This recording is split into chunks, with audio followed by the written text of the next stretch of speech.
Hoy voy a conversar un poco sobre lo que es la gestión de riesgos en el laboratorio clínico. Como ustedes saben, con el advenimiento de las normas ISO y la estructura de alto nivel que se ha tratado de implementar en muchas de las normas para permitir la integración de estas en los diferentes tipos de organizaciones, se vino pues también a actualizar una de las normas que es conocida como que tiene el enfoque justamente de gestión de riesgos y es la ISO 31000. Nos vamos a centrar un poco en aquella y su aplicación en, en el día a día del laboratorio clínico, su aplicación práctica, cómo lo podemos mirar, cómo podemos implementarla en el día a día.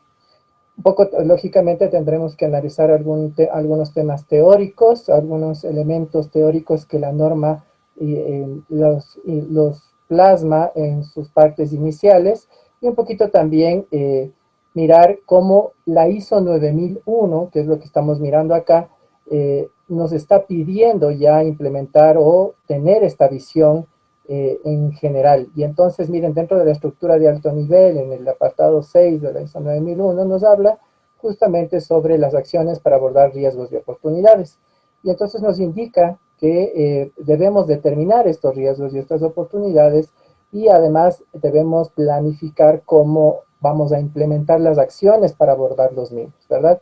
Además, las acciones para abordar estos riesgos y oportunidades deben ser proporcionales al impacto que se pueda observar en la conformidad de los servicios, en este caso, pues, del laboratorio clínico. Entonces, esto nos indica que es definitivamente fundamental que nosotros, cuando estamos aplicando la gestión de riesgos en el laboratorio, estemos constantemente actualizando estos riesgos, analizándolos para mirar que no impacten o que impacten poco al servicio que estamos prestando, que en este caso son los resultados del laboratorio. Y entonces les decía que lo que vamos a analizar hoy es justamente la ISO 31000.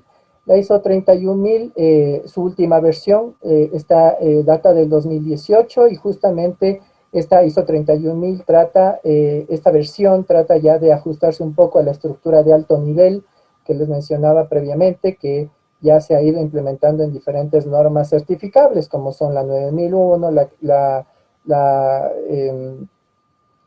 45000 y la de riesgos ambientales. Entonces, justamente vemos plasmada esta estructura un poquito desde el punto de vista de los capítulos. Como ustedes pueden ver, hay una primera parte en donde lógicamente se plantean los elementos preliminares, como son el objetivo, campo de aplicación, los términos, las definiciones que van a ayudarnos a interpretar esta norma, aquellos principios en los cuales se basa la gestión de los riesgos y cómo estos se pueden implementar para que se genere un marco de referencia en la gestión de riesgo. Esto nos permite justamente pues implementar de esta manera que el marco de referencia que se pueda observar dentro de las elementos de implementación de la gestión del riesgo deben tomar estos diferentes aspectos que ya los vamos a revisar a continuación, y luego pues un poco ya lo que es en sí mismo el proceso de la gestión del riesgo, en donde vamos a mirar que tiene algunas fases, lógicamente, y que se aplican mucho o se ajustan mucho a lo que es la visión por procesos, que ustedes saben, la visión del ciclo de mejora continua o el ciclo PHVA, que pues ya más que conocido por nosotros dentro del tema de calidad, que pues data desde hace muchos años pues en planificar, hacer, verificar y actuar.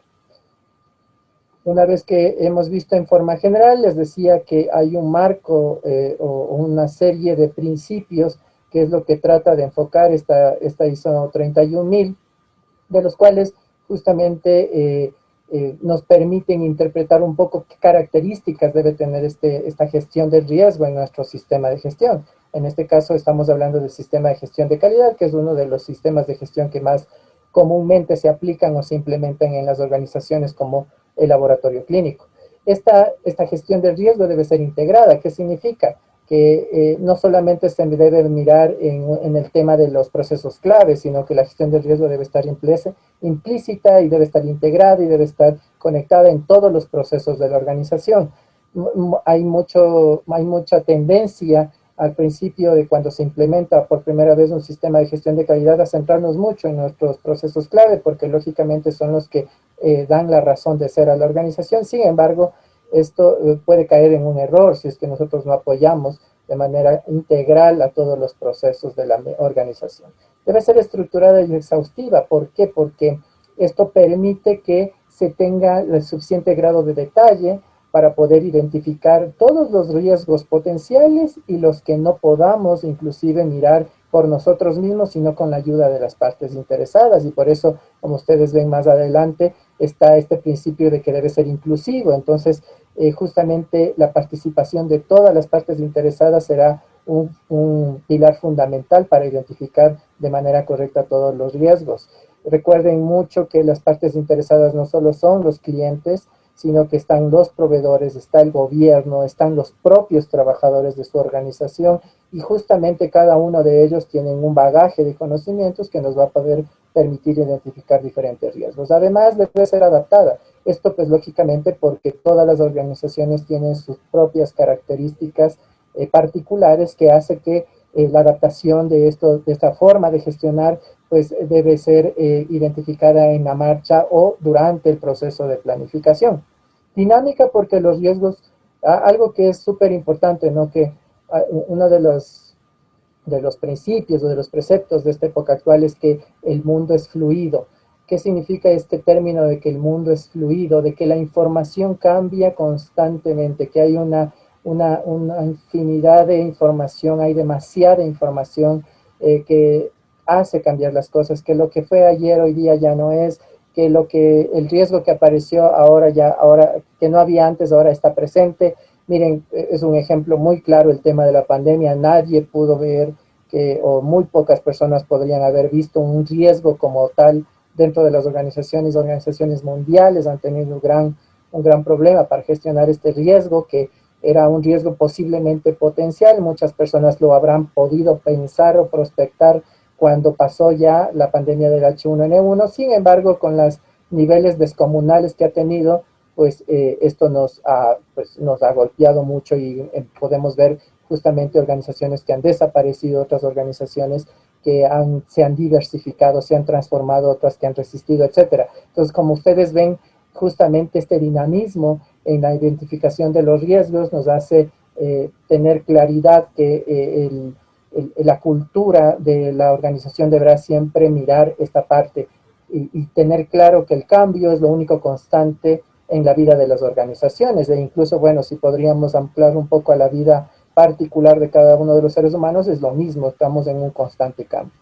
Mejor información disponible, esto también es importante porque hay muchas veces que la cantidad de conocimiento e información que se maneja puede ser que no sea la más exhaustiva que hubiéramos esperado porque no se incluyó a una de las partes interesadas pertinentes o porque no hay un acceso hacia cierta información. Hoy por hoy había un precepto muy importante en el siglo XX y a inicios del siglo XXI sobre el tema de que el conocimiento es poder.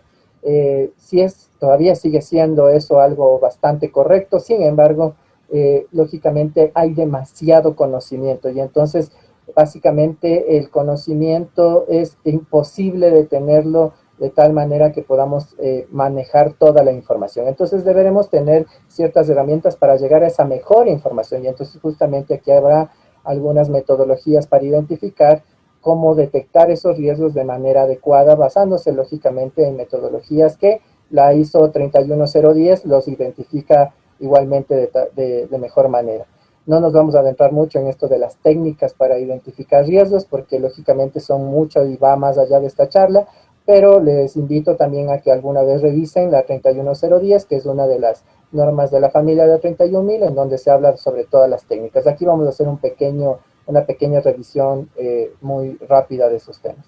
El comportamiento humano, factores humanos y culturales, es totalmente verdad y claro de que la cultura, no solamente de la organización, sino de la sociedad en donde está esa organización, incide muchísimo en cómo nosotros los seres humanos miramos los riesgos. Vamos a ver un ejemplo muy claro sobre este tema e incluso podemos mirar, miren, ahora siempre, bueno, seguirá siendo pues todavía un tema muy en boga de conversar, este tema de la pandemia, como muchas sociedades culturalmente ven de diferente manera a este riesgo llamado pandemia por COVID-19. Entonces, justamente esto nos permite identificar que la cultura va generándose conforme el cambio se va dando. ¿Esto qué quiere decir? Que es el conjunto de creencias y de creencias culturales y de otra índole de los seres humanos incide muchísimo en las organizaciones, pero se puede crear nueva cultura, de tal manera que no reemplazándola, sino integrándola a través de estos conoceres y verdades que tienen los diferentes seres humanos, ¿no? Finalmente, la mejora continua, pues eso sí, muy anclado al ciclo PHVA, como les mencionaba, basado el mejoramiento continuo de esta gestión, basado en el aprendizaje constante y pues lógicamente la experiencia, un poco lo que se denomina la experticia en algunos otros ámbitos. Les decía que íbamos a analizar unos pocos conceptos básicos que definitivamente nos ayudan mucho para entender esta ISO 31000. Y les hablaba un poco de las partes interesadas. Esto creo que ya es un concepto que ustedes lo deben haber revisado en algún otro elemento cuando vean ISO 9001, ISO 9000, ya viene desde allá este concepto, pues y es toda persona u organización que puede afectar, verse afectada o percibirse como afectada por una decisión o actividad de la organización que se está gestionando. Entonces miren que, como les decía, pues incluso pueden haber partes interesadas no reconocidas, no conocidas, que tenemos que ir mirando o identificando conforme vamos generando este conocimiento. Uno de los ejercicios muy interesantes que nos ayudan a mirar estas partes interesadas, identificar, es el análisis PESTEL, que seguramente ustedes también lo habrán escuchado en algún otro sitio, que es una metodología pues muy aplicada cuando se habla del contexto de la organización, un poco los factores externos o el macroambiente que también se denomina, ¿verdad? Fuentes de riesgo, miren, fuente de riesgo significa para esta norma un elemento que por sí solo o en combinación con otros tiene el potencial de generar riesgo. Entonces aquí tenemos, miren, un pequeño ejemplo. Ustedes ven acá en la imagen de la parte izquierda unas escaleras. Como ustedes ven, las escaleras por sí mismas, por sí solas, no se identifica como un riesgo, ¿verdad? Sino que debe haber ciertos elementos, pero sí que puede generar algún problema, ¿verdad? Entonces miren, ¿cuál es el problema? El evento. ¿Y qué es un evento para esta norma? Miren, es la ocurrencia o cambio de un conjunto particular de circunstancias. Y entonces, en el ejemplo que estamos planteando, ¿cuál es el conjunto particular de circunstancias que está pasando? Las gradas sirven para subir y bajar de un sitio a otro. ¿Cuál es el conjunto de circunstancias que estamos reflejando en este ejemplo? Bueno, que la persona que estamos analizando acá está subiendo de manera estrepitosa, está subiendo de una manera tal vez muy fuerte, muy rápida, y tal vez no mirando de una manera muy adecuada la distancia, el tema de los zapatos, mirar tal vez si es que está desgastado algún elemento, etcétera, ¿no? Entonces, lo está haciendo de una manera tal vez un poco imprudente, por decirlo de alguna manera. Entonces, este evento tiene una potencialidad de causar un riesgo, ¿verdad? Y entonces se produce una consecuencia. Entonces, existe una fuente de riesgo, se produce un evento y esto da como resultado una consecuencia. Para la norma ISO 31000, la consecuencia es justamente lo que habíamos hablado. El resultado de un evento que afecta a los objetivos. ¿Cuáles son los objetivos? Los objetivos pueden ser organizacionales, los objetivos pueden ser de cumplimiento de requisitos legales pertinentes, de requisitos de necesidades y expectativas del cliente, de requisitos de productos, requisitos de servicio, de requisitos de partes interesadas, bueno, entonces cualquiera de esos objetivos que podemos plantearnos dentro de un sistema de gestión, en este caso hablando de la calidad, son resultados, son consecuencias, ¿verdad? Consecuencias que pueden afectar. Las consecuencias pueden ser positivas o pueden ser negativas o pueden ser ambas. Y vamos a analizar alguna de esas cosas cuando ya planteemos los ejemplos. Entonces, no, este término riesgo, ¿verdad? Generalmente nosotros en el idioma, en cualquier idioma que hablemos, de manera común lo anclamos o lo relacionamos con algo negativo. Sin embargo, para esta norma internacional, el riesgo puede ser positivo o negativo, ¿verdad? La consecuencia de este riesgo, y bueno, ahí se constituye en una oportunidad de mejora o eso es lo que se le denomina cuando el riesgo tiene una consecuencia positiva. Bueno, en este ejemplo, lógicamente la consecuencia se denota negativa porque la persona se cae, ¿verdad? Y pues con las consecuencias de salud pertinentes para esa persona. Otros elementos que entonces queremos definir. Miren, el riesgo, aquí hace un momento decíamos fuente de riesgo, ¿verdad? Pero ¿qué es riesgo? El riesgo, miren, es un poco más abstracto el tema que le da la norma o el concepto que le da esta norma. Efecto de la incertidumbre sobre los objetivos. ¿Qué significa? Que en todo evento, en toda acción humana, en toda acción desde el punto de vista de esta norma, lógicamente, en toda ocurrencia, en todo evento, en toda situación que se da en la vida, existe una incertidumbre, ¿verdad? Entonces, ese efecto de esa incertidumbre sobre los objetivos de la organización y todo lo que ya habíamos hablado, a eso se constituye en riesgo.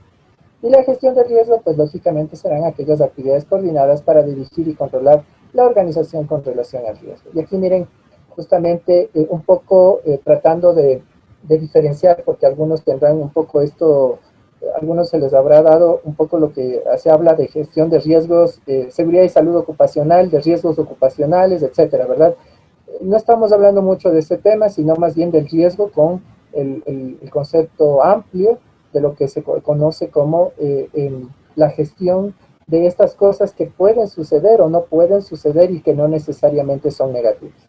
Y como ven, entonces justamente el peligro es algo que definitivamente tiene el potencial de causarte daño, mientras que el riesgo es la probabilidad de que ese peligro te cause un daño. Y entonces aquí tenemos un ejemplo del tiburón. El tiburón en sí mismo es un potencial fuente de daño, ¿sí?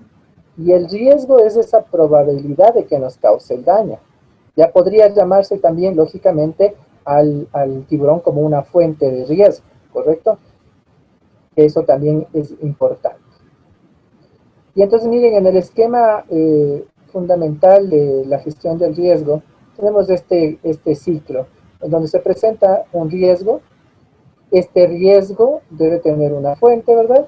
Y esa fuente de riesgo debe haber una probabilidad de eventos, ¿verdad? Una probabilidad de que ocurra el evento. El evento, como decíamos, era una serie de características que van a ocurrir. Y este evento entonces va a tener una probabilidad de ocurrencia. La consecuencia de ese evento va a tener un impacto, y el impacto es lo que realmente nos va a interesar mucho en este caso, el impacto que tiene en los objetivos, como habíamos dicho. ¿Y cuál puede ser las opciones de impacto, verdad? Puede ser una probabilidad, puede ser un impacto positivo o un impacto negativo. Recuerden que les decía que puede ser ambas, ¿verdad? Puede ser inclusive tener los dos tipos de consecuencias. Vamos a analizar eso un poquito más en detalle. Cuando está positivo, entonces este riesgo se convierte, como les decía, en oportunidad. O sea, si esta situación que podemos tener el riesgo de que ocurra, si es que ocurre de una manera positiva, puedo tener la oportunidad de generar algo positivo para mi organización. Pongamos un ejemplo claro, que es qué probabilidad tengo yo de ganarme la lotería. Pues la probabilidad es muy baja, ¿verdad? Y entonces, pero si es que se da la ocurrencia, es una gran oportunidad para en este caso, llamando la gestión, como la persona que está comprando ese billete de lotería, ¿sí?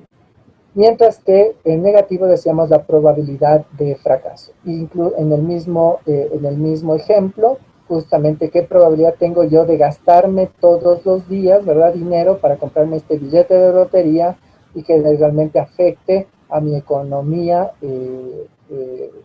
afecte a la economía de esta persona que compra todos los días y se convierte en una verdadera amenaza.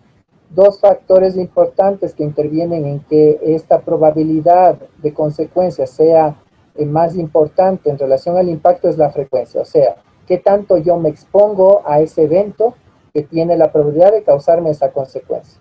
como habíamos puesto en el ejemplo. ¿Qué tal si yo compro 10.000 boletos de lotería todos los días? Seguramente eso me va a causar un gran impacto económico y me estoy eh, eh, exponiendo muchas veces a esa probabilidad, ¿verdad? Entonces, miren, como la probabilidad de ganancia de ese riesgo es muy baja, entonces fundamentalmente estaría hablando de una amenaza. Y así, en cambio, la detectabilidad significa qué tan posible yo tengo o qué mecanismo yo implemento para detectar que ese riesgo es una amenaza para mi organización, ¿correcto? Entonces, ¿qué significa? Hay muchas formas, metodologías para detectar algo que potencialmente puede causar un impacto negativo a mi organización. Por poner un ejemplo, eh, cuando están limpiando los pisos de un centro comercial o de laboratorio mismo, inclusive, se debe poner ciertas eh, barreras y ciertos mensajes específicos para que las personas no se acerquen a ese espacio donde se está limpiando o se está trapeando. Y entonces esa posibilidad de que las personas que se exponen a este riesgo, ¿verdad?, tengan una posibilidad de detectar a temprano momento la posibilidad de que se produzca un efecto negativo o una consecuencia negativa, eso mejora o eso tiene una buena detectabilidad. Hay otro tipo de riesgos que son muy difíciles de detectar. ¿Verdad? Claro caso, el tema de la pandemia. Son muy complejos, es muy complejo de determinar y entonces es muy difícil de detectar este riesgo. Hablando sobre enfermedades del cáncer, el cáncer es una enfermedad que es multifactorial y entonces la capacidad de detectabilidad de esa enfermedad es un poco difícil poder lograrla a tiempo porque lógicamente las herramientas que existan para esa detectabilidad no me permiten tener ese elemento más importante. Entonces, justamente todos estos elementos nos ayudan a pensar sobre este ejemplo. Miren, yo les voy a poner un poco a relatarles este caso, porque esto es un poco más interactivo, pero por el tema de la manera en que estamos ahorita conversando con ustedes, voy a tratar de narrar. Y les quiero más bien pedir a todos que piensen en aquello, lo que voy a explicar. ¿Qué harían ustedes si es que les dicen, les voy a dar $10,000 por cruzar a través de este tablón, ¿verdad? De metal bastante ancho, que va de una silla de un parque a otra silla de un parque. Recuerden que la altura que está de aquí a acá máximo será unos 50 centímetros y nada más, no le doy más información. En este caso, yo creo que muchos de ustedes dicen, por $10,000 me arriesgo. 50 centímetros y me caigo, posiblemente no me va a pasar mucha cosa. No lo pensamos mucho, más nos centramos en los $10,000. Creo que será un gran porcentaje de personas que estamos acá que estarán pensando igual que yo. ¿Qué pasa si es que el ejemplo ahora cambia a esto? Es el mismo material, un poco más largo, como podemos ver, bastante ancho igualmente, pero está ahora uniéndose de un edificio a otro edificio de una ciudad. Entonces estamos hablando de que la caída más o menos son de unos 10 pisos de altura y le voy a pagar los mismos $10,000. Entonces, bastante dinero, pero ya me lo pienso, ¿verdad? ¿Por qué? Porque acá no estaba en riesgo mi vida, pero acá, o bueno, es muy poco probable, porque muchos dirán, no, pero ¿y si yo me caigo mal y capaz no, yo tengo mala una rodilla o qué sé yo, ¿no? Alguna cosa por ahí, pensando un poquito en lo fatídico, como esas películas de Destino Final, en donde la gente se cae y se muere por una buena razón, aunque sea de la propia altura. Pero este de acá sí que es bastante evidente, ¿no? Si yo me caigo de un edificio de 10 pisos de altura, pues lo más seguro es que me muera. Entonces, ¿qué es lo que hacemos automáticamente?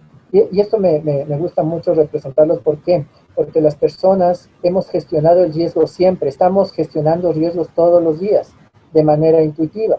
¿Qué es lo que haríamos aquí? Muchos me estarán pensando, bueno, yo no, ya no lo hago.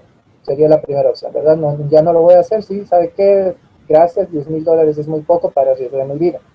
Dos, bueno, ¿saben qué? Sí lo hago, realmente necesito el dinero, pero quisiera saber qué seguridades me van a dar para poder hacer ese cruce. Tal vez un arnés, tal vez unas redes, tal vez algún otro tipo de seguridad que me permita no morirme, caerme, pero no morirme. Entonces, justamente todos estos elementos vienen rápidamente a su mente. ¿Y qué significan todos estos mecanismos que estamos hablando? Son justamente mecanismos que gestionan el riesgo que estamos viendo. Y entonces, como el ejemplo de esto, lo que queremos mirar es que justamente, miren, en el ejemplo que estamos viendo ahorita, va mucho relacionado a algunos aspectos culturales. Seguramente en otros lados $10,000 es muy poco dinero y entonces realmente dicen, no, yo por $10,000 no me cruzo nada. Eh, También va un poco al aspecto del contexto, como les decía, cultural. Muchos dirán, incluso por ser retados, sí, saben que yo lo voy a hacer porque me retaron y no puedo quedarme con ese reto, etcétera. Entonces, aquí vemos claramente que es justo lo que dice la norma, está muy anclado a las creencias y factores culturales que la organización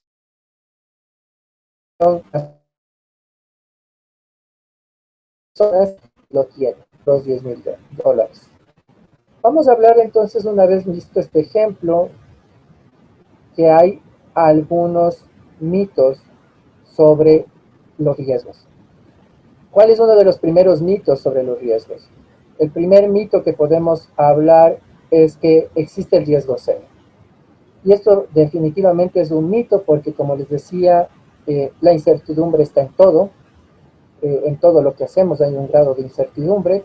Entonces hay, no hay ninguna actividad en ninguna organización que no tenga cierto grado de riesgo implícito, cierto grado de riesgo explícito, ¿correcto? Entonces, ¿qué es lo que queremos decir? Es que la visión de riesgos, de gestión de esos riesgos, tendrá que ser justamente ponderizada. Habrá algunos riesgos tan mínimos que definitivamente serán tal vez importante conocerlos, pero no gestionarlos. No hacemos nada, sabemos que existen y seguimos adelante. Otro mito, existen riesgos imposibles de analizar.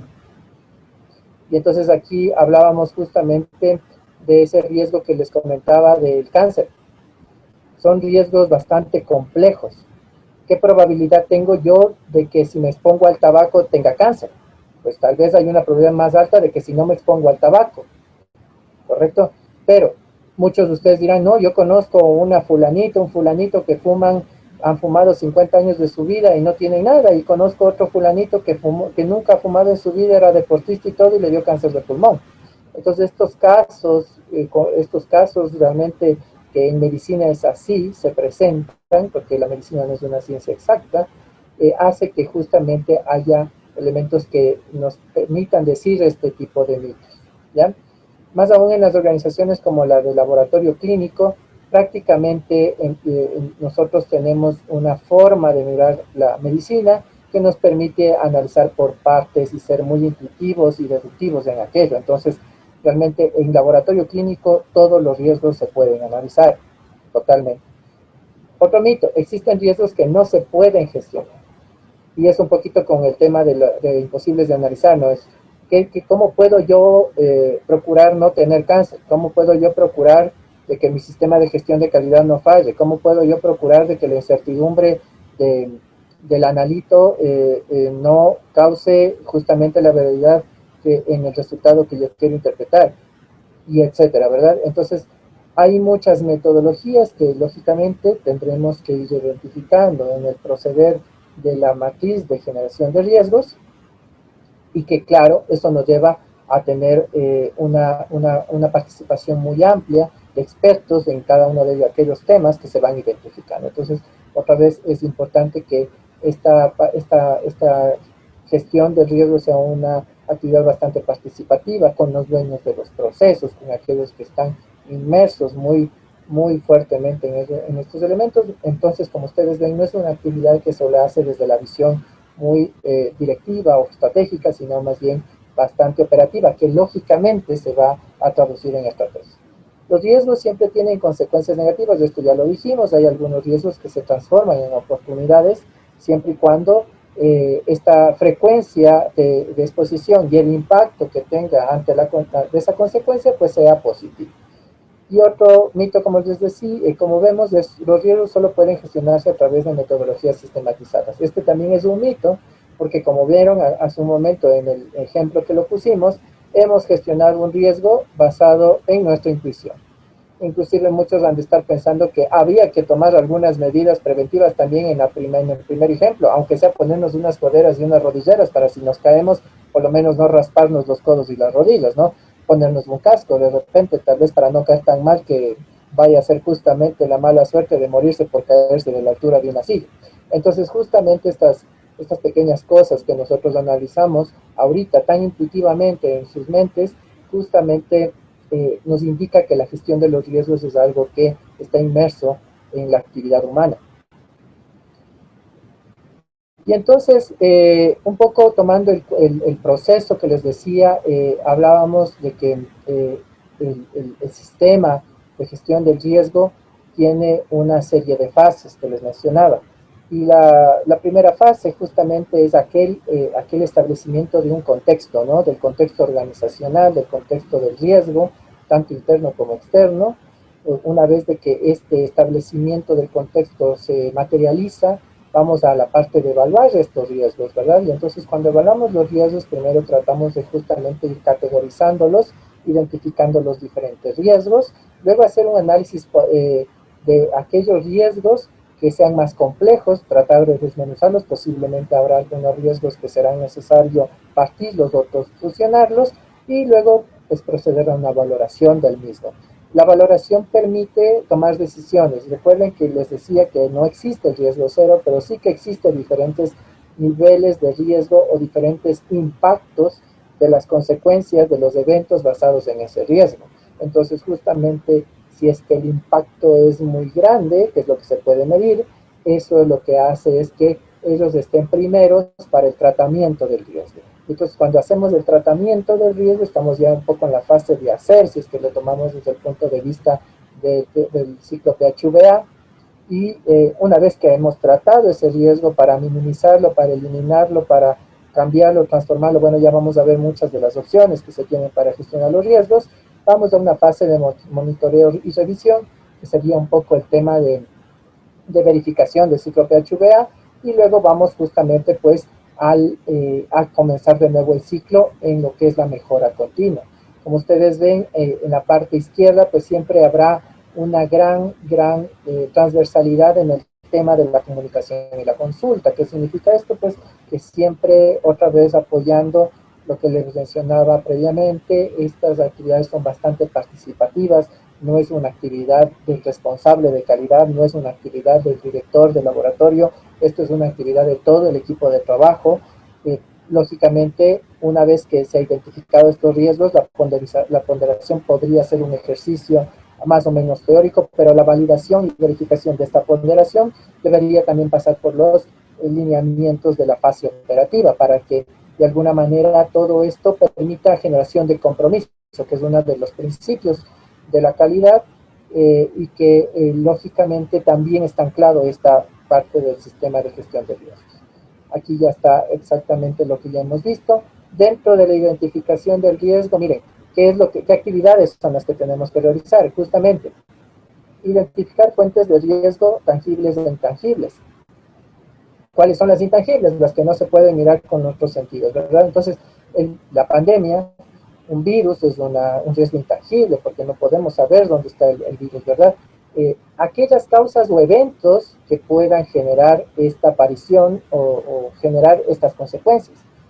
A ver si es que hay estos dos elementos, si se pueden transformar en amenazas, o son amenazas o oportunidades para la organización. Miren, un poquito esto va a estar mucho ayudado por el establecimiento del contexto. Aquí el análisis PESTEL, el análisis FODA, el análisis de capacidad interna, de capacidad externa, etcétera. Todos los análisis que ustedes, las 5 fuerzas de Porter, todos estos temas de planeación estratégica que en el sistema de gestión de calidad en la ISO 9001 también está presente dentro del capítulo 4 de análisis de contexto, o el contexto de la organización, vemos claramente también reflejado acá. Entonces, esto no es que se hace una primera vez o cada 4 años para hacer la planificación estratégica, esto es un proceso constante, dinámico, basado mucho en el análisis de muchas fuentes. Aquí las fuentes serán, lógicamente, el tema de la prensa, el tema de los cambios en la parte económica, en los cambios de la bolsa de valores, si es que la organización suya está pues pone su patrimonio en bolsa de valores, etcétera. Entonces hay muchos fuentes para poder analizar las diferentes amenazas y oportunidades y que se sometan a justamente esta gestión de riesgo, ¿sí? Las debilidades y fortalezas como vulnerabilidades y capacidades, los cambios, ya dijimos, del contexto interno, indicadores de riesgo. Miren, cuando planteamos nuestros procesos también deberían haber indicadores de potenciales riesgos y que deben estar anclados a nuestros procesos. ¿Para qué? Para que de alguna manera se puedan ir identificando y no seamos reactivos ante aquellos, ¿verdad? Entonces, una vez que y esto también está parte de la ISO 9001, ¿verdad? Cuando nosotros planteamos nuestros procesos, hacemos nuestra caracterización, nuestro mapeo de procesos, miramos esos indicadores que nos permitan identificar riesgos potenciales o nuevos riesgos que aparezcan en la organización, ¿verdad? Si nosotros nos centramos en crear indicadores de eficacia, de efectividad, de calidad, pero no miramos justamente este elemento de riesgos, podríamos caer en la satisfacción de indicadores que no miran más allá, sino que están viendo solamente el día a día. Entonces, estos indicadores carecen de visión y nos podrían hacer caer en un ciclo virtuoso de creer que los indicadores estamos cumpliendo todo el tiempo sin mirar más allá de estos elementos. Y esa era una de las, posiblemente de los grandes cambios que dio la ISO 9001, ¿verdad? En relación de su versión anterior. Eh, el establecimiento de acciones preventivas se implementaban una vez que se daba el hecho. Por eso es que la nueva ISO 9001 cambió su enfoque a gestión de riesgos, porque la gestión de riesgos hace que aplicar acciones para mitigar estos riesgos o oportunidades antes de que ocurra. Ya, entonces esto es una de las, digamos, ventajas de haber cambiado este enfoque. Las consecuencias ya habíamos hablado, las limitaciones de conocimiento. Miren, esto es súper importante. Lo que no conocemos, no lo pensamos. También decíamos que el conocimiento es demasiado grande y es prácticamente imposible que una sola organización pueda tener acceso a toda la información, pero sí que podemos identificar cuáles son las información confiable. Y en este tema de información confiable no solo estamos hablando de temas de gestión, estamos hablando de temas científicos, estamos hablando, entonces, ¿cuál será la actividad o cuál será la parte práctica de esto? Es que debemos ir construyendo una serie de bases de datos, de sitios confiables para nuestra organización en todos los temas, políticos, económicos, tecnológicos, ambientales, legales, etcétera. Entonces, la ISO 9001 ancla mucho a esto, ¿verdad? No nos dice lo que tenemos que comprar, pero sí nos dice lo que tenemos que asegurar. Y pues lógicamente en el mercado habrá muchas herramientas que podemos ir implementando. Y aquí ustedes me dirán, pero todo esto significa dinero. Y sí, es correcto, todo tener este tipo de información y acceso a la información ya confiable, detallada, pormenorizada y además filtrada, conlleva un nicho de mercado que también está ya solventado por muchas empresas, ¿no? Por poner un ejemplo, hablamos del tema legal en el Ecuador, está ya anclado con un servicio importante que es el EXIS, por poner un ejemplo. Los factores relacionados con el tiempo, un poco justamente no tenemos tiempo para identificar todos los riesgos, entonces en este análisis de identificación, para analizar todos los riesgos, en este análisis de identificación veremos aquellos que, como les decía, de plano, identificamos y decimos, no vamos a analizar porque son muy pequeños. A pesar de que esto debería ser una actividad básica en el análisis y en la valoración, por el tema de tiempo, a veces vamos a decir, bueno, saben que esta parte lo vamos a dejar para más adelante. Y esto sí es otro consejo práctico, cuando la gestión del riesgo se centra, les decía yo, en los procesos clave, no estamos tan mal, pero no deberíamos quedarnos solo en aquello, sino que debe ser un proceso iterativo para que todos los procesos de organización sean tomados en cuenta. Los sesgos y los supuestos y las creencias. Miren, esto, como les decía, hay que alinearnos bien en el grupo de personas que vamos a hacer este análisis. Pues realmente sirve esto todo para, inclusive, todas las herramientas de lluvia de ideas, de todas esas herramientas participativas, ¿no? Método Delphi, etcétera, en donde hay mucha carga cultural y emocional durante el proceso. ¿Qué ayuda en esto? Ayuda, lógicamente, tener personas moderando que sean expertas en poder identificar y alinear estos elementos. Les decía yo que el objetivo no será eliminar las creencias, no será reemplazar las creencias, sino integrarlas, de tal manera que todos los participantes se sientan primero escuchados, segundo comprendidos y tercero que estén participando de las decisiones. Entonces justamente estos tres elementos nos permitirán que la gestión del riesgo y esta herramienta y en general las herramientas que se utilizan para este tipo de levantamiento sean efectivas. Cuando vamos al análisis de riesgos, decíamos que teníamos que comprender algunos elementos. Primero, la naturaleza del riesgo, qué tipo de riesgo es, sus características, cuáles son sus fuentes, cuáles son las consecuencias, las probabilidades de que ocurran estas consecuencias, los eventos, o sea, la serie de situaciones que tienen que darse para que ocurra, el escenario en donde se presenta, hablando básicamente si es un lugar físico o un lugar intangible, porque miren que riesgos también hay informáticos, para ponerles un ejemplo. ¿Qué controles puede aplicar y qué eficacia tendrán estos controles? Todos estos elementos se hacen en el análisis de riesgos. Como vemos, justamente una parte que yo quiero resaltar aquí, justamente es que de nuevo el tema del tiempo es lo que nos agolpa para este tipo de análisis, ¿no? No podemos pasarnos toda la vida gestionando nuestros riesgos, por lo que hay que ser bastante pragmáticos en aquellos que tenemos que enfocarnos. Como les mencionaba otra vez, insistiendo, sin desmerecer a aquellos que son de los procesos posiblemente de apoyo o estrategias para la organización. Cuando ya vamos a hablar de la evaluación de riesgo, una cosa es importante, es que podemos evaluarlos o valorarlos de tal manera que sea una forma fácil o una forma más compleja. Yo me voy un poco más por el pragmatismo. Si es que nosotros necesitamos valorar de una manera cuantitativa que nos permita hacerlo de manera rápida y que el conjunto de creencias y valores culturales de las personas no intervengan tanto, yo me voy por aquello, ¿ya?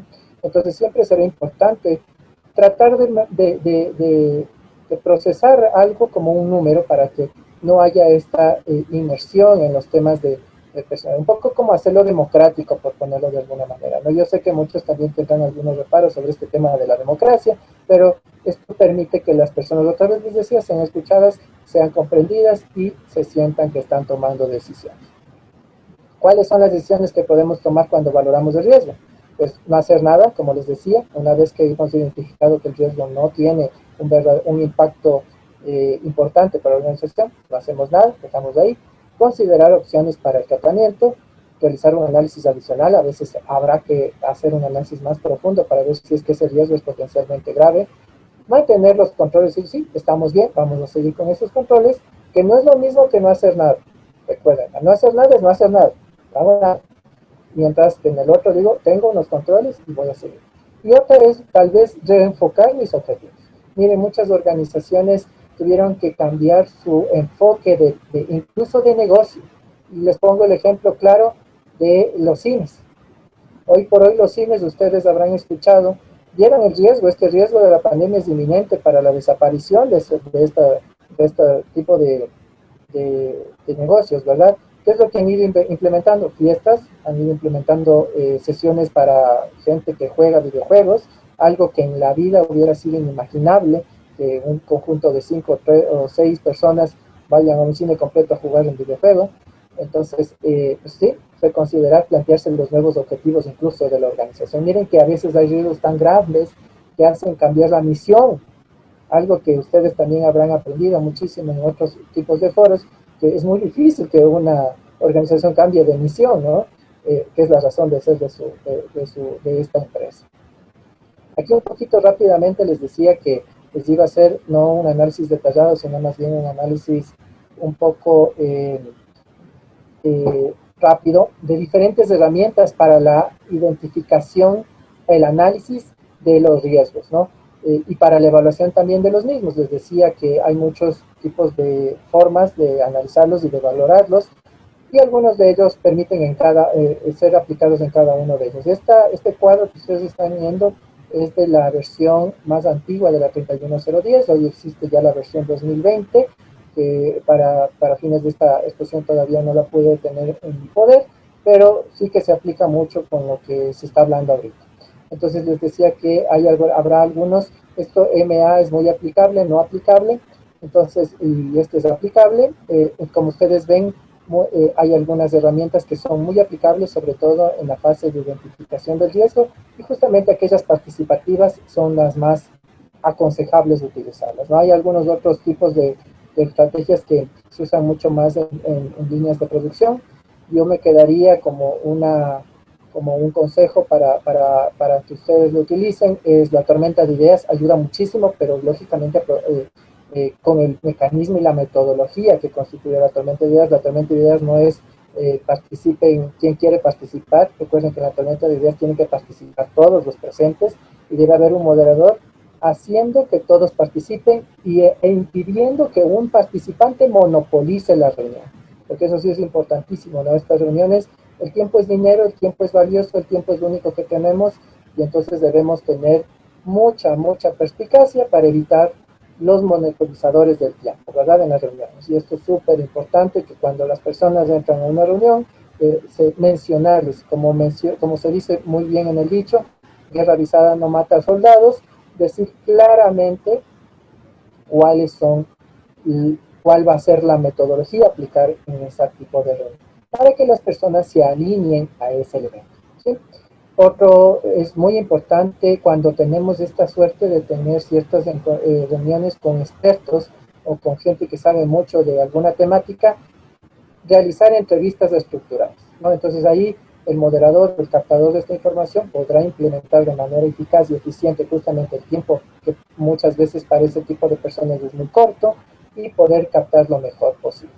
El método Verifi, también es un método bastante interesante. ¿Por qué? Por el tema de la no conciencia de los participantes sobre los otros, ¿no? Entonces, como es un panel de expertos, pero que se anonimizan en el proceso de generación de respuestas ante una problemática, se puede encontrar un poco, como se podría decir, de una visión bastante imparcial sobre la solución de esto, ¿ya? Cuando tenemos que gestionar ciertos riesgos que ya tenemos más que ya la metodología o la teoría nos lo ha planteado de mejor manera, pues las listas de verificación sí que son muy buenos para esto. Entonces, con estos cuatro que estamos viendo, pues son como que bastante genéricos. Luego tenemos unos, miren, que también quisiera aquí resaltarle, que es el análisis de causa raíz, que ustedes lo deben haber conocido, también lo deben haber manejado alguna vez en la vida. En la parte pública también se está manejando mucho esto, básicamente la espina de pescado, ¿verdad? Es una de las más comunes de ese tipo, y que se puede aplicar de manera bastante sencilla. Lógicamente, recuerden que también es un método participativo. El análisis de modos y efectos, o sea, el análisis ANFE, que también es muy utilizado, sobre todo en las metodologías de seguridad del paciente. Y esos eran como que los más representativos que quisiera analizar. Acá, miren, acá ya son algunos análisis estadísticos. En nuestro ámbito de laboratorio también es bastante aplicable estos tipos de análisis, sobre todo también cuando queremos analizar temas de riesgos relacionados a la medicina o a pacientes, los análisis Markov, que identifican las diferentes maneras de poder llegar de un escenario a otro de manera indistinta, o las simulaciones estadísticas de Monte Carlo, que también nos permiten hacer esto mucho para la evaluación del tipo de riesgo, ¿verdad? Entonces, lógicamente, para esto se necesita también ya cierto conocimiento y también tal vez la ayuda de un programa informático. Les decía que se puede hacer análisis cualitativo, en donde nosotros nada más se le podría poner, pues esto, baja, media, alta, y ir poniendo los colores correspondientes, o hacer un análisis cuantitativo. A mí personalmente me gusta un poco más el tema de números, porque eso permite como que para las personas también alinearnos a ciertas categorías basadas en unos rangos. Entonces, ¿cómo se analiza esto de manera cuantitativa? Vamos a poner dos principales características del riesgo. La una, como les decía, era la probabilidad de que ocurra, y el impacto de la consecuencia. Entonces, la probabilidad y el impacto serán aquellos que nos definan definitivamente qué podemos hacer con el riesgo. Y como ustedes pueden mirar, miren, se puede identificar a estos diferentes riesgos en un valor desde muy bajo hasta muy alto. el impacto y desde muy alta hasta muy baja la probabilidad.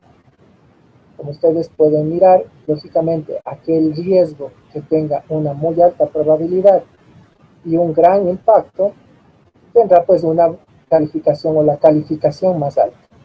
En esta escala de valores tenemos como mayor puntaje 25. Y vemos que hay una coloración, como ustedes ven, una semaforización de estos diferentes riesgos. ¿Y para qué? Para poder irlos ponderizando. Les decía que este tipo de evaluación nos va a permitir darle prioridad a cada uno. ¿Cómo podemos obtener este tipo de puntajes? A través de la metodología, por ejemplo, de lluvia de ideas. Entonces nos vamos a reunir para evaluar un conjunto de riesgos en donde la probabilidad y gravedad los vamos a definir por una lluvia de ideas de los participantes. ¿Qué características deberían tener estos participantes? Pues dependiendo de lo que se quiera analizar. Por ejemplo, si es que los riesgos que se quieren analizar están basados o se están enfocando en un proceso clave para la organización, yo llamaría al equipo de mejora continua, o al equipo de calidad, o al círculo de calidad. ¿Verdad que, como ustedes saben, son diferentes metodologías de calidad que nos permiten identificar esto? Ahora, si queremos ver los riesgos potenciales o los riesgos del contexto de la organización, los riesgos macroeconómicos, macroambientales, ¿verdad? ¿A quién llamaríamos? Pues al equipo ejecutivo, al comité ejecutivo, que también se le llama en algunos, o a la directiva, que también se llama en otros organizaciones, etc. ¿Por qué? Porque generalmente este tipo de grupos de personas tienen un nivel más estratégico, un nivel más amplio y también conocen más que los que están en cada uno de los procesos. Y ustedes me dirán, pero ¿y esto qué, cómo se aplica en una organización, por ejemplo, de un laboratorio privado de mediana complejidad? Pues igual, básicamente ahí lo único que cambia es el grupo de personas, prácticamente son las mismas personas las que evalúan prácticamente todos los riesgos. Y aquí será importante el poder contar con ciertas asesorías. ¿En qué temas? En los temas más que hayan podido priorizar en un primer momento como más de alta probabilidad, ¿verdad? Entonces, si una de las probabilidades muy altas de riesgo es que no tengan el permiso de funcionamiento, ¿verdad? Pues están queriendo implementar un proyecto y hacen el análisis de gestión de riesgos, hacen, perdón, la gestión de riesgos de ese proyecto. Y uno de los riesgos bien altos es que por la falta de experiencia del grupo que quiere implementar, tienen una gran posibilidad de que no consigan el permiso de funcionamiento frente ¿cómo es? La agencia reguladora, que en este caso es ASIS. ¿Qué debemos hacer? Pues lógicamente ver cómo podemos lograr mitigar o eliminar ese riesgo. Una de las posibilidades sería conseguir un asesor. Un asesor, ¿qué características? Y así. Y entonces todo esto se puede ir planteando o pragmatizando en un plan para dar tratamiento a ese riesgo. Si este riesgo es muy importante para la organización, pues lógicamente deberá ser tratado. En este ejemplo que les acabo de dar, pues si es que no se consigue el permiso de funcionamiento, simplemente el laboratorio clínico no arranca. Si es que se pierde el permiso de funcionamiento, igualmente. Entonces, miren, si ya tuvimos muchas observaciones en la inspección del anterior año y estamos ahorita con no hemos podido implementar algunas de las cosas que nos han dicho, pues estamos contra una gran probabilidad de que nos quiten el permiso. Y eso tiene un gran impacto para la organización, ¿verdad? Entonces, miren, así se pueden implementar estos riesgos. Bueno, entonces les decía que en esta semaforización en rojo, el riesgo es intolerable o se le denomina riesgo intolerable y está en prioridad 1. ¿Qué debemos hacer? Pues medidas preventivas urgentes. Entonces miren, aquí no necesariamente el riesgo ha sucedido y esto es, como les decía otra vez, la gran diferencia de lo que pasaba en la anterior ISO 9001, en su versión previa del 2008. Ahí teníamos que esperar a que pase para poner acciones preventivas. Ahora no. Ahora esperamos que no pase, pero tenemos medidas preventivas para que no pase, ¿verdad? Eh, Perfectamente. Vamos a la parte de amarillo. Miren, la semaforización en amarillo vemos que es un riesgo importante. Aquí se deben hacer medidas preventivas obligatorias. No tal vez con la mayor urgencia como en el rojo, pero se deben hacer sí o sí. Se deben tratar esos riesgos también. ¿Sí? La prioridad que es, miren, dice riesgo moderado. Y este dice estudiar económicamente, y aquí es fundamental. Miren, hablábamos del tema tiempo y ahora le metimos un poco el tema de dinero. Como ustedes saben, desde el punto de vista de lo que es Yo en una charla, en un curso anterior justamente de J Eventos, también hablábamos justamente de este tema de los costos de la no calidad. Hay que hacer un análisis de equilibrio entre lo que se gasta para obtener calidad y entre lo que se debería tener en el riesgo de no calidad, ¿verdad? Porque si tenemos excesivo gasto en calidad, eso va en detrimento de la ganancia económica, porque todo esto se traduce al final en dinero. Puede ser tiempo de personas, puede ser insumos, puede ser contratación externa, puede ser cualquiera de estos elementos, pero al final todo esto se traduce en dinero. Y entonces, justamente este verde nos invita a pensar si es que es posible económicamente introducir medidas preventivas para reducir ese nivel de riesgo y si no, pues mantener control sobre ese riesgo. ¿Ya? Entonces, no puedo hacer nada porque no tengo dinero, pero voy a empezar a medir qué tanto está impactando. En mi primer análisis yo le puse como riesgo moderado, pero no lo sé con tanta certeza y entonces quiero comprobar. Puede ser que a la par de que voy analizando, voy identificando que en realidad sí tiene un impacto importante en económico, en calidad, en seguridad del paciente, en lo que sea que hayamos implementado dentro de nuestro laboratorio, pero que nos da como tal justamente este resultado. Finalmente la prioridad 4 que está bueno aquí en color gris y abajo en color blanco, realmente es en color gris, es un riesgo tolerable. Y entonces, igualmente, mire, se vigilará, aunque no requiere medidas preventivas de partida. Entonces, posiblemente a través de otros indicadores dentro de los procesos, de los indicadores de los procesos, identifiquemos que este riesgo sigue presente. Uno de los ejemplos más claros dentro del laboratorio clínico de un riesgo tolerable es la variabilidad biológica.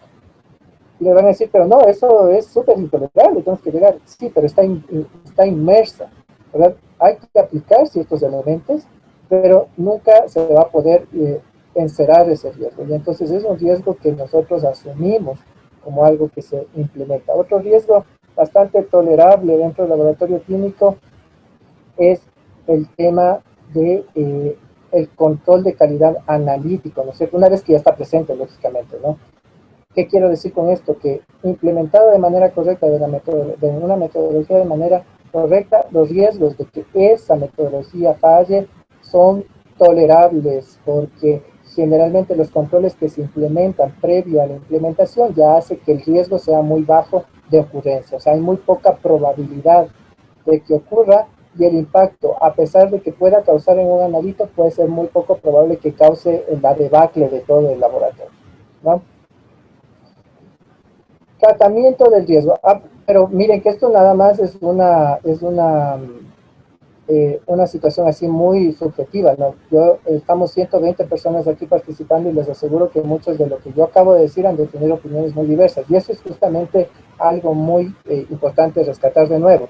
Esto es un proceso participativo, no es que yo porque soy jefe o porque yo soy de calidad, yo sé lo que realmente es de riesgo. No, esto tiene que estar presente todas las personas que pueden identificar. Y por eso es que una de las partes fundamentales dentro de los capítulos preliminares de la ISO 31000, al igual que la estructura de alto nivel, es la generación de compromisos a través de un buen liderazgo. Luego ya vamos a la fase de tratamiento de los riesgos y les decía pues que aquí básicamente lo que hacemos es formular y seleccionar opciones para dar un tratamiento a este riesgo, planificar la implementación de este tratamiento, ver si es que ha sido eficaz lo que nosotros hemos implementado y decidir si es que continúa siendo un riesgo que debemos seguir tratando o si es que ya eh, o si es que no es así, pues tenemos que efectuar otros tratamientos, otras medidas, otros planes de acción, ¿verdad? Entonces, recuerden que pueden ser riesgos presentes, tangibles y que son evidentes que se van a dar, o riesgos que todavía no se han dado. Como les decía en el ejemplo de los cines, el ejemplo de los cines justamente es un riesgo tangible de que está presente, está evidente de que ellos pueden quebrar porque ya la gente no va a los cines y pues habrá otros riesgos que posiblemente todavía no son conocidos para ellos. ¿Cuáles son las selecciones? ¿Qué opciones tenemos para dar tratamiento a los riesgos? Pues miren, dentro de las opciones tenemos evitar el riesgo, esa es una de las cosas que generalmente las personas hacemos por intuición, Y les voy a poner justamente un ejemplo claro, ¿no? Estamos en la calle y vemos a una persona que posiblemente por su imagen tiene, tenemos la percepción de que posiblemente nos pueda asaltar. ¿Qué hacemos? Nos cruzamos de calle, generalmente. Entonces evitamos el riesgo. Otra, tenemos estamos frente a un evento de violencia dentro de un sitio específico y nosotros no somos partícipes de ese evento de violencia, lo que decidimos es, pues, evitar esa confrontación. Y así. Entonces, hay muchos ejemplos para decir, e intuitivamente, como les digo, pues muchas veces evitamos los riesgos porque es lo más sencillo, al parecer.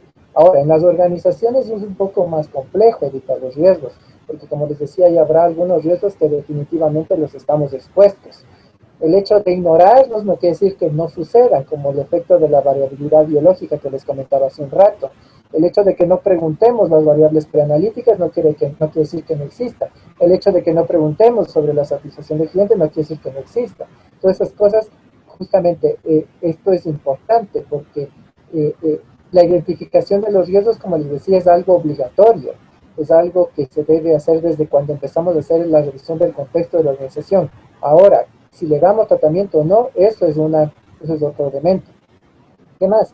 Dice, aceptar o aumentar el riesgo en busca de una oportunidad. Veo que ese riesgo más bien yo lo quiero transformar en una oportunidad. Y pongo de nuevo el ejemplo del tema de la satisfacción del cliente. Tenemos un riesgo alto que cuando todavía no hemos evaluado satisfacción del cliente, eh, no queremos implementar ISO 9001, nada, sino que simplemente nos interesaría escuchar la voz del cliente porque queremos mejorar. Entonces, hay un riesgo grande de que al principio nos devastemos porque veamos puras críticas, veamos un montón de cosas, quejas, inclusive si es que es una herramienta anónima, podemos ver incluso cosas que pueden ir rasgando en la grosería, etcétera. Entonces eso puede hacer que nos sintamos mal. Más bien, si cambiamos la visión, decimos, miren, esto nos va a permitir mejorar, entonces lo transformamos en una oportunidad. A ese riesgo que lo pensábamos que nos podía causar un daño, si cambiamos el enfoque nada más con una forma de pensar diferente, podemos transformarlo en una oportunidad. Otra opción es eliminar la fuente de riesgo. En el ejemplo de la persona que decíamos que nos da esta sensación de que nos podría asaltar, una de las formas que pedimos, ¿no es cierto?, a gritos en la sociedad es eliminar esas fuentes de riesgo, eliminar a la gente que pensamos que, eliminar la gente que es delincuente, etcétera. Entonces eso es una forma, ¿no?, compleja, compleja definitivamente. Modificar la probabilidad. Entonces, miren, esto sí es también otra de las cosas bastante comunes, ¿no? Y miren, justamente esto de, de, de someternos a ciertos filtros previos al análisis del laboratorio clínico hace que modifiquemos la probabilidad de ocurrencia de esos riesgos. Si nosotros hacemos una serie de filtros con preguntas preanalíticas al paciente, nosotros disminuimos, modificamos la probabilidad de aparición de riesgos por errores preanalíticos, ¿verdad? Esto es importante. Modificar las consecuencias. Esto significa de que nosotros ya no podemos evitar el riesgo, otra vez el tema de variabilidad biológica, pero podemos modificar las consecuencias que da ese riesgo. ¿A través de qué? De metodologías de detección. Miren la detectabilidad. Estamos sometidos frecuentemente a ese riesgo, pero hay un sistema de detectabilidad adecuado que nos permite modificar las consecuencias a tiempo antes de que esto sea un impacto muy grande. Compartir el riesgo. Este es un ejemplo claro en algunas instituciones que hoy por la pandemia empezaron a contratar compañías de seguros, ¿verdad? Hay gente que se está muriendo, eh, mucha gente que está quedándose posiblemente con secuelas por la enfermedad, y entonces la organización no puede simplemente despedirlos, que legalmente tampoco es factible. Otra vez ustedes deben estar pensando de que esto es una realidad y es muy complejo hablar así. Estoy tratando más bien de simplificar este asunto para nada más representar el ejemplo. Y pues, ¿qué es lo que hacen las organizaciones? Bueno, ¿saben qué? Vamos a contratar un sistema de seguros porque vemos que el IES el sistema de seguro público ha colapsado. Entonces, a través de un sistema privado, posiblemente a nuestros trabajadores se les pueda dar una atención de salud digna, primero, y dos, adecuada frente a esta pandemia. ¿Qué estamos viendo actualmente? Pues que ahora el dinero no es suficiente, la gente se muere con el dinero en la mano porque el sistema de salud ha colapsado. Entonces, miren, este riesgo, de alguna manera, primero, si quiso compartir a través de esta compra de seguros, se está cada vez volviendo algo más difícil de lograr. Entonces, miren cómo está viniendo este tema es muy claro, es muy importante que ustedes lo miren. Esto es una cosa que es práctica, no es una cosa que es teórica, es una cosa que se hace en el día a día. Finalmente, retener el riesgo con base en una decisión informada. Esto, por ejemplo, es cuando nosotros queremos corroborar un dato en el laboratorio, por poner un ejemplo. Tal cual el examen de VIH, de detección de VIH mediante pruebas de tamizaje. Nosotros retenemos el resultado hasta poder corroborar con una segunda muestra, ¿verdad? Y tal vez con una segunda metodología. ¿Por qué? Porque tenemos que estar seguros de que no le vamos a exponer al paciente al riesgo de que se le identifique como reactivo cuando no lo es, etcétera, ¿verdad? Entonces, justamente estas cosas. Aquí están los planes de tratamiento de riesgo, se deben hacer algunos elementos y lo vamos a ver de manera práctica. Un poco por el tema del tiempo voy a pasar un poco a la parte ya de la práctica. Entonces vamos haciendo una revisión, un registro del informe. Una vez que hemos implementado, les decía que hacer la evaluación es súper importante porque eso nos va a proporcionar información para tomar las mejores decisiones y además mejorar las actividades de la gestión del riesgo. En el ejemplo, lo que les quería representar es un poco, miren, este ejemplo es basado en un poco en un tema de laboratorio. Si ustedes pueden mirar, el riesgo es básicamente los pinchazos. Entonces, ¿en qué proceso está generalmente esto? En los procesos de bioseguridad de los laboratorios clínicos. ¿Cuál es la consecuencia? La más grande consecuencia es el contagio de enfermedades como el HIV, hepatitis B y C. Ustedes conocen lógicamente por teoría, ahí está la regla del 30, de los 3, ¿verdad? Es más probable contagiarse de hepatitis B, luego de C y por último de HIV.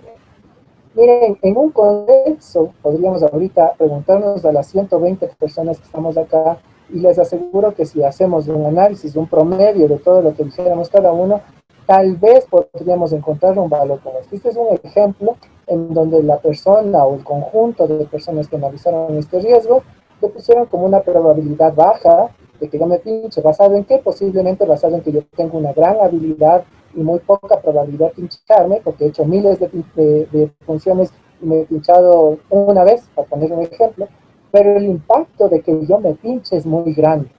¿Ya? Yo le dice, el impacto para mí sí es muy grande. Yo le pongo un impacto de 5, ¿verdad? Y entonces, miren, cuando yo le pongo el impacto de 5, automáticamente me subió a 10. ¿Por qué el impacto es grande? Porque si yo estoy con esa duda, solo el hecho de tener esa duda de que puedo tener esa enfermedad impacta muchísimo en el trabajador y en el ciclo de trabajo del trabajador, ¿verdad? Entonces el riesgo se vuelve importante y entonces es una prioridad 2.